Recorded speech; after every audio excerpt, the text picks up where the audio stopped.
Okay, what we're going to do here is I'm going to talk about doing a practice sketch of your power portrait. So you should have an image of yourself printed off where you're standing in this very powerful pose, or I suppose sitting if you're adventurous and you want to try that. What you can do next is you can take a blank sheet of paper, put it over the image, go to a window, and trace yourself out doing the grid lines like we've done in the past, where you do an oval for the head, you do the T for your shoulder line and your spine. And then you start by drawing in like your hip joints, shoulder joints, things like that, your light bulb shape for the torso.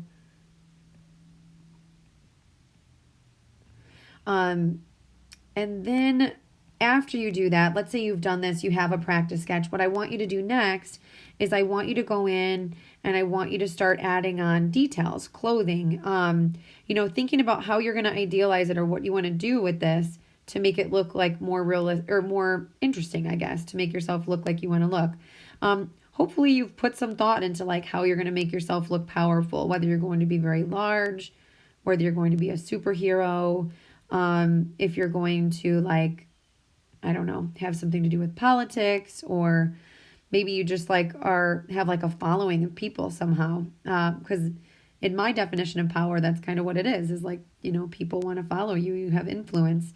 So anyway, I'm almost done tracing this and I'll show you guys how to add like clothing and stuff like that. So to your actual practice sketch, if you want to use the one here that you've traced, you can do that. I'm going to do a quick center line on the face. You see a little bit of the chin go up. The eye line curves up because I'm looking upward. You see the underside of the nose. The mouth line curves up. The eyebrows kind of curve up on the corners especially. Here sits the ear. You maybe see a little bit of the cranium off to this side. I'm just going to go ahead and trace here so I know where that hair is sitting for now. I might alter the hair later though, okay? All right, so there I am. I'm going to go in. I'm just going to mute this other one so we can see this. And now what I'm going to do is I'm going to add some clothing. I'm going to make my hip joint a little bit smaller. Sorry, that's like a little obscene. I don't know, maybe they really are that big, but I'm going to just make them a little bit smaller. Okay.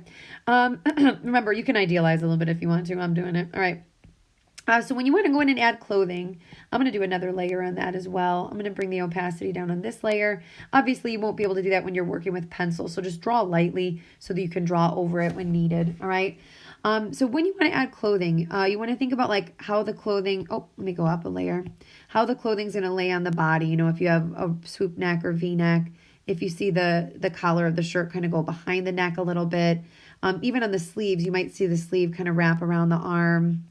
If you're wearing looser clothing, you'll want to see kind of like on my sweatshirt here, you'll see more lines outside the edge of the body.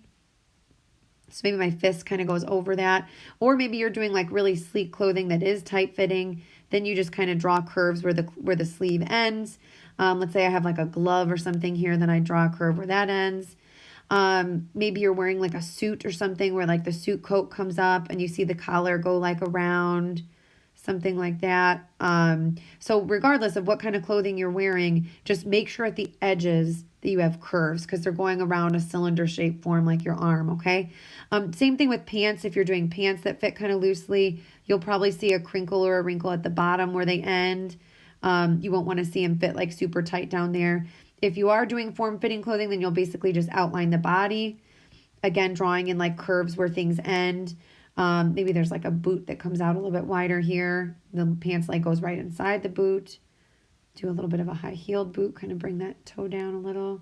Okay, so then that's adding clothing. If your figure is fairly small and you want to simplify the face, let me draw another face off to the side so you guys can see what this would look like.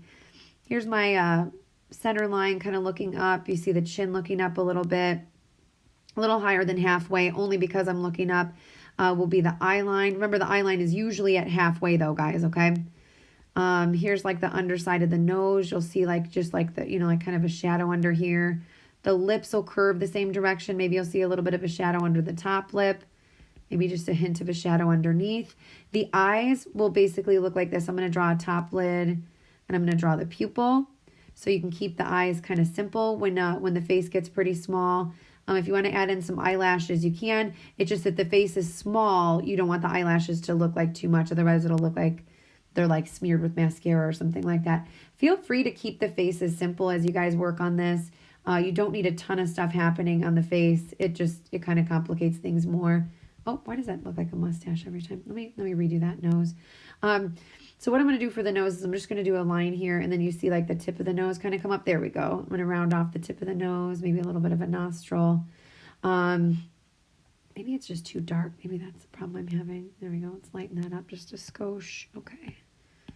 All right. So there'd be like my nostril, slight shadow underneath. And then you'd see the top lip again. You're going to see a shadow underneath the top lip, shadow underneath the bottom lip a little bit, chin. So if you want to simplify the face as you go along, that'd be a good idea. Remember to square up your jaw too. Otherwise you'll end up looking kind of like, baby face. And then adding anything else you want to the background. When you're thinking about background in yours, remember that things in the background should be smaller because they're farther away than the foreground. So whatever it is that you're having back there, maybe you're having like a city or something. So you're going to do like a city skyline. When you go to color that in too, I want the background to be more hazy. Hazy means like less sharp on the edges. So maybe your coloring is more soft, like you use the side of a crayon or something. So it's nice and fuzzy. And then when you're coloring in the foreground, that's where I want things to get really sharp and clear and vivid, okay? If you're doing this on the iPad, that will help because then you'll obviously have, a lot of room to make things really vivid. And then in the background, again, we can use like a muted blue-gray. And then I could do some coloring in there. Maybe even change the opacity of my brush, bringing that down, making things look kind of hazy, kind of not so clear on the edges, something like that, okay? Yeah, just good luck. When it comes to coloring, I really don't care what you guys do with coloring. Just make sure the coloring is neat. If you're coloring with like colored pencils and all that business, please make sure that you are coloring with dimension though, okay? So what that means is like you're coloring with a little bit of a gradation where the figure would appear a little bit darker on the edges, a little bit lighter at the center. And again, that would just make the figure feel more three-dimensional, less, like a flat object. Because the legs and the limbs are kind of like cylinders, then what I would do is I would make sure that as I'm coloring, I'm going in on the edges with a little bit more, kind of trying to shadow there. And it'll be the same with colored pencil, okay? So good luck. Oh, you know what? When you're coloring skin tones, let me talk about skin tones too. On skin tone, there are very, very many different skin tones. However, when you're coloring with like Crayola colored pencils or crayons, it's hard to create all those different skin tones. So just know that the colors that you want to use for skin tone, you could mix in pinks for skin tone. If people have like sort of a pinkish tinge to their skin tone, that's going to make them look basically very white. If you want to go a little bit more in the orangey bronze spectrum, then it's going to make people look maybe more ethnic or just more tan. So you can go in that zone. If you want to go in very orange or very brown, obviously that'll do other things. Again, when you're coloring the skin, just like when coloring clothing, you should make sure that the skin is a little bit darker on the edges, a little bit lighter at the center. Giving that thing a 3D feel. If you just go in and you color the arm like this, and you're just like, boom, here's an arm, it's going to look very flat, okay? Obviously, the shape of that looks terrible, too. When I was talking about blocked shadows, when we were talking about comic book illustration, it's been a while since we've talked about that, but what comic book illustrators do when they shade things is they will choose one color for like the basic skin color, and they'll go in and they'll color in that object with the basic skin color. So I'm just going to try and color this in real quick. Getting a little bit wider, but I'm getting kind of lazy. I don't want to change my brush size. All right, you know what? That's just bothering me though. I'm going to trim that up a little bit. So here's the edge of the arm. All right. Now I'm going to select a darker, duller color. So I'm going to go more to like this side of the color wheel. And then I'm going to go in and I'm just going to do like one line of a shadow, okay? So there's not going to be like a whole lot of detail, gradation, fading and stuff in the shadow. It's just going to be like, boom, here's my shadow, okay? So you can do like more of the faded look on your shadows if you want to, where they look more like they gradually fade out at the edges, or you can do more of a black shadow. The black shadow you can do with, oh my God. Oh no, I'm sorry. I thought I wasn't recording at all. I got nervous for a second, but I think I am.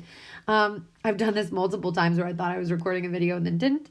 what was I saying now? Oh, you can do the black shadow method when you're using colored pencils in that too. You just want to like choose one color for the skin color, choose another color for the shadowed area, okay? Good luck, guys. Take your time when it comes to coloring. We spent a lot of time on learning how to draw the human figure, so let's take some time to color it in nicely now, okay? All right, good luck.